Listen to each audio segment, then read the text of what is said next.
Hello दोस्तों, हिंदी की Hindi channel में आप सभी का स्वागत है। तो दोस्तों, आज के इस वीडियो में हम बात करेंगे मेरी असफलताएं बाबू गुलाब राय जी की आत्मकथा के बारे में। तो इसके एक एक टॉपिक को मैं आप सभी को पढ़ा रही हूं। तो आज जो टॉपिक हम पढ़ेंगे वो है सैर का मूल्य, यानी कि मेरी चोरी। ठीक है, अब इसमें क्या चीज़ें घटित हुई है बाबू गुलाब राय जी के साथ, चले इन सभी चीज़ों के बारे में हम डिस्कस करेंगे। और एक एक चीज़ें आप पढ़ते हैं कि उन्होंने किस प्रकार से अपने जीवन में घटित एक एक घटनाओं का जो है जिक्र किया है कि उनके जीवन में सभी प्रकार क्या क्या चीज़ें हुई हैं। चलिए अब यहाँ देखते हैं। चोरी चित्त की भी होती है और वित्त की भी।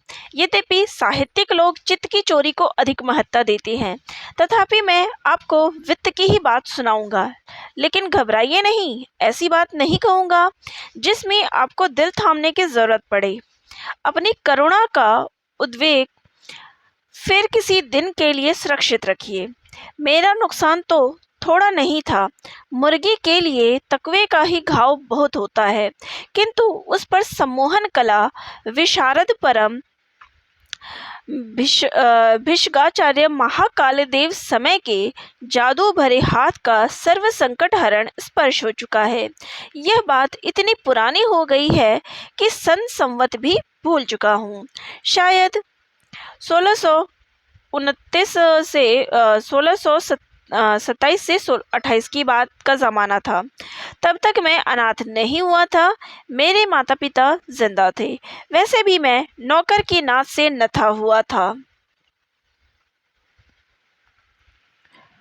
उन दिनों मैं छतरपुर राज्य के निजी अमात्य यानी कि प्राइवेट सेक्रेटरी के गौरवान्वित पद को अपने अकार्य कुशल अस्तित्व से लज्जित कर रहा था। तो यहाँ आपने देखा था कि छतरपुर में किस प्रकार से जो बाबू गुलाब राय जी है उन्होंने अपने 18 वर्ष बिताए थे। तो अब उसके बाद का जो हमें मिलेगा, तो वही वो कहते हैं कि प्राइवेट सेक्रेटरी के तौर पे उन्होंने छतरपुर में काम किया था। मालूम नहीं कालिदास ने किस भावना से प्रेरित हो मेघदूत लिखा था, किंतु मेरा अनुमान है कि वे किसी राज्य में नौकर होंगे और उन्हें छुट्टी न मिली होगी, तभी उनके हृदय में मेघ को दूत बनाकर अलकापुरी नहीं तो कश्मीर, जहाँ के वे रहने वाले बतलाए जाते हैं, भेजने की कल्पना जागृत हुई होगी। मेरे आश्रयदाता स्वर्गीय his highness Rajshri sir Vishwanath Singh Ju Deo बड़े उदार थे, लेकिन छुट्टी देने में उतने ही कृपण भी थे। यानी छुट्टी वो देना नहीं चाहते थे, उसमें कंजूस थे। और चीज़ें तो बिना मांगे ही मिल जाती थी, क्योंकि मेरा संकल्प था कि सिवाय छुट्टी के और कुछ न मांगूंगा। किंतु मौत की भांति छुट्टी मांगने पर नहीं मिलती थी। नौकरी के स्वर्ण पिंजर में बंद कीर सी मेरी स्वच्छंद आत्मा विवशता से छटपटाया करती। मेरे जीवन में वह अवस्था आ चुकी थी जब शुद्र नदी की भांति खल लोग बौरा उठते हैं और उनके हृदय में वैभव और विलास की इच्छा उठने लगती है। जलेसर के मकान के लिए थोड़ा कर्जा लिया था, वह अदा हो चुका था। बुंदेलखंड ऐसी फिजूल खर्ची प्रूफ जगह है, वहाँ धन संग्रह के लिए बेईमानी की भी जरूरत नहीं पड़ती। कुछ यहाँ पे ब्राह्मणिक जाति की स्वाभाविक व्यवसाय बुद्धि, कुछ स्त्री के आभूषण प्रेम और कुछ कन्या के विवाह की दूरदर्शिता से मैंने पूरे 45 तोला सोना खरीद लिया था। 400-500 रुपये भी पासबुक में था। हृदय में जवानी की उमंग थी। जब छतरपुर में बहुत से अंग्रेज दंपतियों को सैर के लिए आते देखता था, तब मैं भी सोचने लगता था कि मैंने ही राम के कौन से बैल मारे हैं जो इस सुख से वंचित रहूं। महाराज के साथ सैर की थी, किंतु उसमें सपरिवार होने का सुख और गौरव कहाँ। दूसरे की अधीनता में सुख का उपभोग आत्मभाव की तुष्टि नहीं करता। महाराज के साथ का सफ़र महाराज के लिए सैर थी, किंतु मेरे लिए घोर कठोर कर्तव्य था। तो महाराज के साथ तो उनको घूमने का सौभाग्य प्राप्त हुआ, लेकिन वो तो एक काम ही था। प्राइवेट सेक्रेटरी के पद पर थे तो उनके साथ घूमे भी तो वो उसी पद के अनुसार ही घूमे। बुद्ध गया में पंडाओं के सुफल बोलने के भावताव में इतना भी समय न मिल सका कि बुद्ध मंदिर देखने की चिरसाग को पूरा कर सकता। मेरे पितृचरण वर्तमान थे, इसलिए गया में मेरी और कोई उद्देश्य पूर्ति भी न थी। वैसे भी वे मेरी नास्तिकता में विश्वास रखते थे, इसलिए उन्होंने अपनी गया आप ही कर ली थी। अस्तु। ठाठ बाट के साथ सपरिवार बाहर जाने का सुअवसर देखने लगा। मेरठ से मेरी धर्मपत्नी की भतीजी की शादी का निमंत्रण आया। वह उपेक्षणीय ना था। यद्यपि काम के नाम तो मैं फली भी नहीं फोड़ता, तथापि मेरी उपस्थिति वहाँ वांछनीय थी, यानी उनका जाना ना वहाँ जरूरी था भतीजी की शादी में। छुट्टी के लिए खींचतान होने लगी। महाराज साहब के सभी महत्वपूर्ण कार्य उसी मुहूर्त के लिए रुके हुए जान पड़े। नरेशों की चाकराधीनता, जिसके बल मैं अपना स्थान सुरक्षित समझता था, मुझे अखड़ने लगी। दीवान साहब पंडित सुखदेव बिहारी मिश्र के मेरे कार्य के अपने ऊपर ले लेने के वचन देने पर ऊंचे पद वाले नीचे पद वाले की एवजदारी बहुत कम करते हैं, किंतु कभी नाव पर लड़ी और कभी लड़ी पर नाव के न्याय से उन्होंने यह कार्य स्वीकार किया। मुझे छुट्टी मिली तो उनको जो है छुट्टी मिल गई। मैं तो अष्टकपाली दारिद्र्य जब चाले तब सिद्ध का मानने वाला था, किंतु महाराज साहब शायद के उपासक थे। उन्होंने स्नेहवश मेरे लिए भी शायद देखने का कष्ट किया। मेरे लिए चौथा चंद्रमा था, जो यात्रा के लिए अनिष्टकर समझा जाता था, लेकिन स्वतंत्रता के आवेश में चौथे चंद्रमा तो क्या, आठवें चंद्रमा की बात नहीं मानता। तो वहाँ देखा था कि जब भी कहीं जाते थे तो आने की तिथि जो अतिथियों की होती थी वो तो कभी भी आ जाते थे, लेकिन जब जाते थे तो ये दिन तिथियां वार आदि देखकर जाते थे। तो इनके साथ भी यही हुआ, लेकिन इनको जाना था तो बस जाना था। मैंने समझा मेरे रोकने के लिए बहाना ढूंढा गया है। मैं बालक तो न था, किंतु अवस्था के हिसाब से महाराज के सामने बालक ही था। मेरे बालहट के सामने महाराज का राजहट ना चला, क्योंकि मेरी धर्मपत्नी जी मायके जाने की प्रसन्नता में तरियाहट का संयोग दे रही थी। परमेश्वर के घर तक पहुंचने के अनेकों मार्ग है, किंतु छतरपुर से अपने घर पहुंचने के दो ही रास्ते थे, एक सीधा आगरा होकर और दूसरा फेर फार का कानपुर होकर। आगरे का रास्ता घर की मुर्गी की तरह, मैं मुर्गियां नहीं पालता हूँ, आकर्षणहीन हो गया था। नवीनता के उपासक के लिए जब सैर कर दुनिया की गाफिल जिंदगानी फिर कहाँ, जिंदगानी गर रही तो नौजवानी फिर कहाँ कि उमंग हृदय दधि में विलोपित होने लगी, तो फिर नए मार्ग से जाने का लोभ संवरण करना कठिन था। उस मार्ग के एक एक लाभ वृहदाकार धारण कर मेरे सामने आने लगे। कानपुर के लिए महोबा होकर जाना होगा, आला उदल की वर भूमि के दर्शन होंगे, इतिहास प्रसिद्ध कीर्ति सागर देखने को मिलेगा। शायद यदि जाना चाहूँ तो राम पद अंकित चित्रकूट की पुण्य भूमि में भव तप शमन करने का सुअवसर मिल जाए, नहीं तो उधर के पावन समीर का एकाध झोंका तो लग ही जाएगा। कानपुर में पाप प्रक्षालिनी कली कमल विध्वंसनी पुण्यतोया भागीरथी के निर्मल सलिल में सज्जन और पीने का अलभ्य लाभ मिलेगा।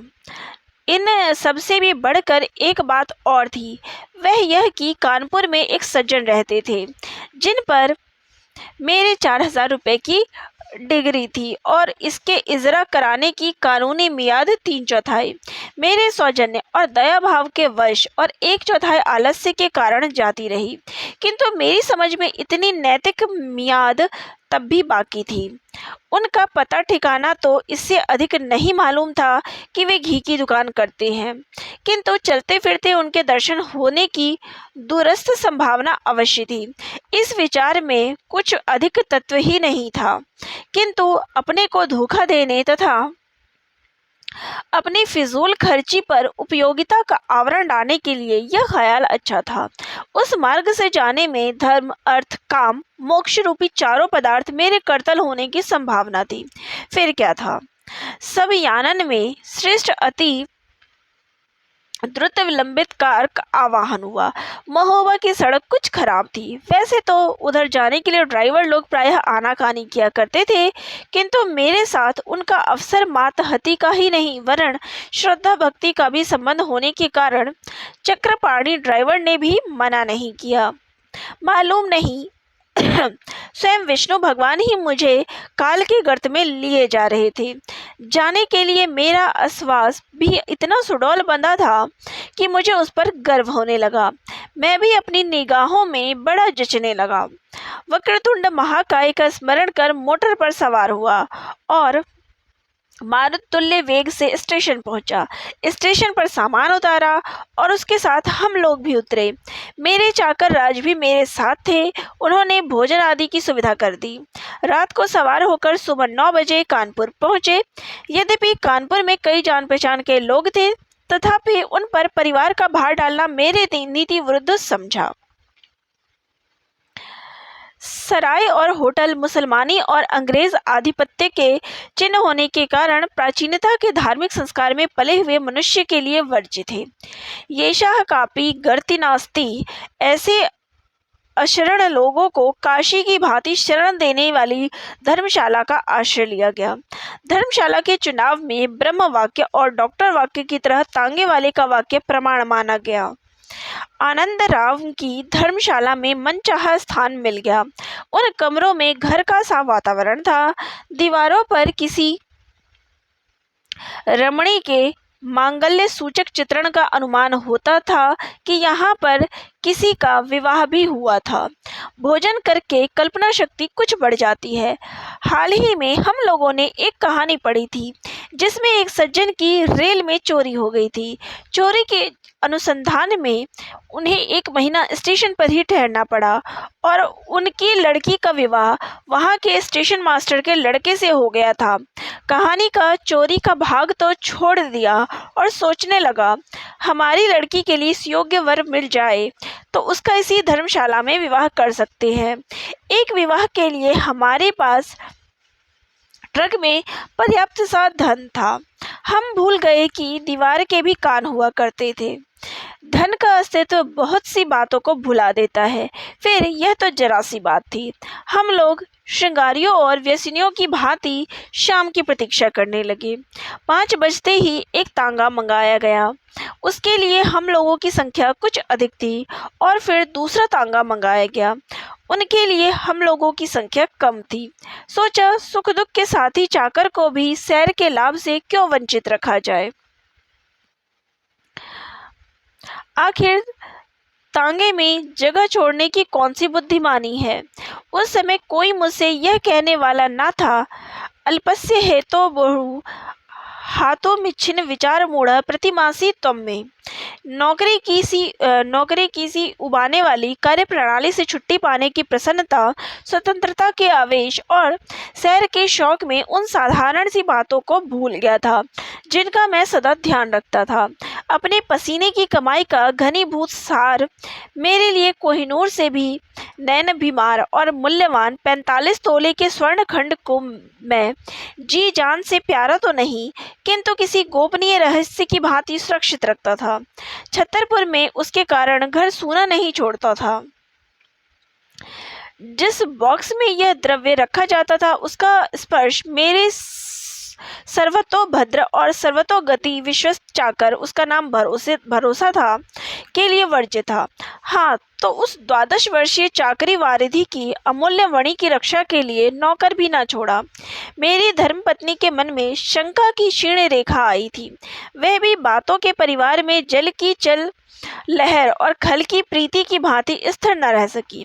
मेरे कमरे से एक कमरा मिला हुआ देवी जी पर कर्तव्यशीलता की धाक जमाने के लिए उसमें भीतर से ताला लगा दिया था।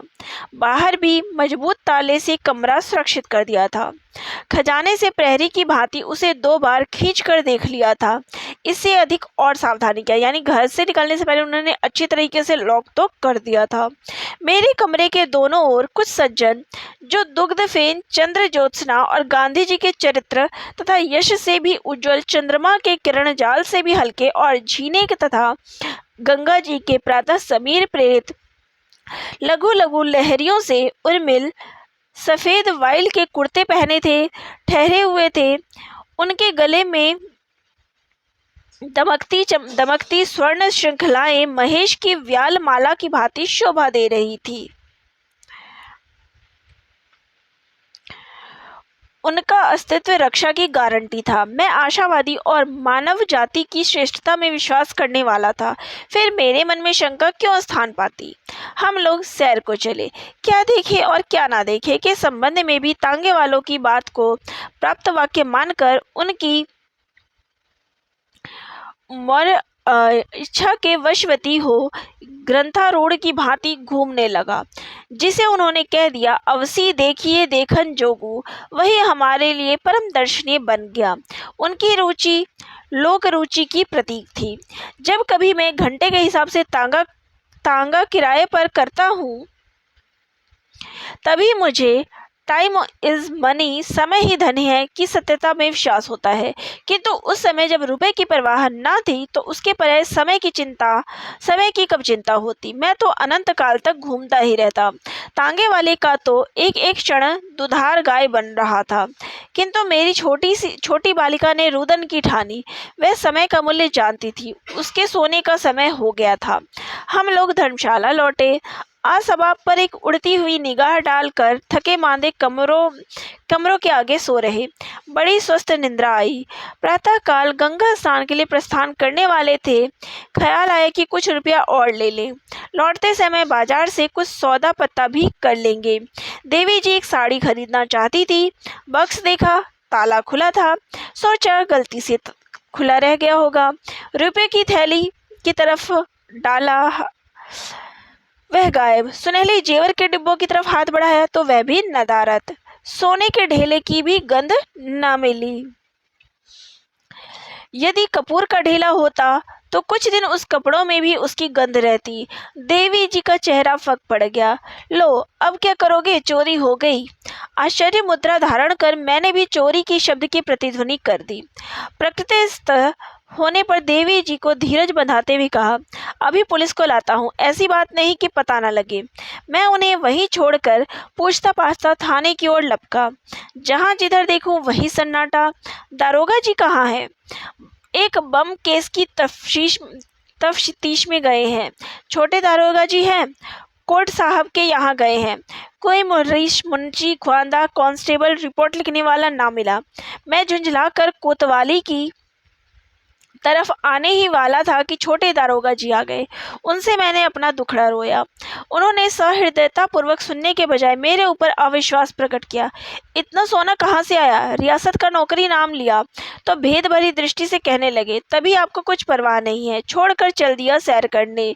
मुझसा निरभिमान पुरुष भी ऐसी अपमानजनक बात न सुन सका। मैंने जरा कड़े स्वर से कहा, यदि आपको रिपोर्ट लिखनी है तो लिखिए, नहीं तो मैं जाता हूँ, मेरे पास फिजूल वक्त नहीं। वे मेरे साथ धर्मशाला गए। दो एक आदमियों के बयान लिए। एक आध जगह सामान इधर उधर कराया। गालियों का कोष खाली किया। बस तफ्तीश की खानापुरी हो गई। मैं डीएसपी के यहाँ भी गया। छतरपुर के एक प्राइवेट सेक्रेटरी के कार्ड की चोरी नहीं हुई थी। उसके बल पर डीएमपी के बंगले में तुरंत प्रवेश मिल गया। उसने बातचीत को सहृदयता से सुनी, लेकिन किसी विशेष अफसर को तैनात करने से इनकार कर दिया। राजनीतिक जुर्मा की छानबीन में अफसर अधिक व्यस्त थे। बंगले से निकलते ही चपरासी ने इनाम के लिए सलाम किया। बड़ा गुस्सा आया, लेकिन करता भी क्या। हारे जुआरी की भांति तांगे पर आ बैठा। दूसरे दिन 9 बजे से 3 बजे तक इंतजार करने के बाद कोतवाल साहब के दर्शन हुए। बड़ी दीनता धारण करने पर उन्होंने एक नवयुवक इंस्पेक्टर को मेरे साथ भेजा। उसकी सलाह से मेरे पड़ोस के सफ़ेदपोश लोगों की कलकी के पत्ते पर तलाशी के लिए वहां सुपरिटेंडेंट महोदय को तार दिया गया। वहां से जवाब आया कि कलकत्ते में वह गली ही नहीं है। मैं अपना सामान लेकर रह गया। छतरपुर से माल खरीदने आए पुरोहित जी ने परिस्थिति का अध्ययन कर मुझे बतलाया कि चोरी किस तरह हुई होगी। सिंह की ओट पहाड़ की बात निकली। मेरे कमरे से मिले हुए कमरे के बीच में जो किवाड़ थे, उनमें देसी तरह की सांकल थी। उसमें कुंडे के छोर पीछे की ओर मुड़े थे। वे नरम लविया के थे, सहज ही पीछे से सीधे किए जा सकते थे। कुंडों के पीछे ठोंक कर किवाड़ खोलने में विशेष बुद्धिमानी की जरूरत ना थी। उस काम को मैं भी कर सकता था। मेरे अज्ञान तिम्रांध दूर हो गया। बेचारा ताला क्या करता, चोरी भी एक कला है। 2 दिन की छानबीन में पता चला कि उस रोज ठगी का एक दल कानपुर आया था। उसमें जुग्गी लाल कमलापति के यहाँ कलकत्ते की दुकान से यह तार दिलवाया था कि उस गोल के एक व्यक्ति विशेष को 5,000 रुपये दे दिया जाए। उनका मुनीम उस झांसे में नहीं आया। वार खाली गया। वे तो मुनीम की सतर्कता से बच गए, मैं गरीब मारा गया। 5,000 नहीं तो 2,500 में से कुछ ज्यादा चोर के हाथ लगे। मृच्छकटिक के नायक चारुदत्त की भांति मैंने भी संतोष कर लिया कि चोर हमारे घर से निराश नहीं गया। उसकी विद्या सफल हुई। वह जरूर मायत देखकर चला होगा। 3 रोज की इक्के तांगे की दौड़ धूप और वार बर्फी में मेरी जेब का शेष भार आधा रह गया, और जब जरे भर जाने मात्र का किराया मेरे पास बचा 2 दिन का स्थगित गंगा स्नान का कार्य पूरा कर मैंने जलेसर का टिकट कटाया। जलेसर से मेरठ आया। वहाँ मेरी देवी जी के भाई साहब ने हम लोगों को एक कमरा दिया। उसके लिए वे एक 6 लीवर का मजबूत ताला भी देने लगे। ताला देखकर मुझे भाग्य की विडंबना पर हंसी आई। जब कुछ माल ही ना रहा तब ताले की क्या जरूरत। मालूम नहीं मेरी चोरी क्यों हुई, पूर्व जन्म के पापों के उदय होने से या इस जन्म की गलतफहमी के गफलत के कारण। जो कुछ भी हो, कनक से 100 गुनी कनक की मादकता का नशा हिरण हो गया। छुट्टी लेने और चोरी होने का यही फल हुआ कि मैं अपना कामकाज रुचि और तन्मयता के साथ करने लगा। तो यहाँ पर जो है ये वाला टॉपिक हमारा ख़त्म होता है कि किस प्रकार जो उन्होंने 18 वर्ष बिताए और उस समय जो कुछ भी उन्होंने जमा पूंजी कर रखी थी, सभी कुछ उनका किस प्रकार से चोरी हो गया। ये सब घटनाएं जो है आपने इसमें पढ़ा कि किस प्रकार से वहाँ से वो कानपुर जा रहे थे और रास्ते में उनके साथ चोरी हुई। नेक्स्ट वीडियो में हम नेक्स्ट जो टॉपिक है उस पर चर्चा करेंगे, जहाँ पर वो छतरपुर से विदा लेकर आगरे जाएंगे और आगरा में क्या करेंगे या किस तरह की घटनाएं उनके साथ होंगी, इस पर हम चर्चा करेंगे। तो आज का वीडियो आप सभी को कैसा लगा कमेंट बॉक्स में कमेंट ज़रूर करिएगा, और आपके कोई डाउट हो वह भी मुझे कमेंट बॉक्स में कमेंट कर दीजिएगा। धन्यवाद।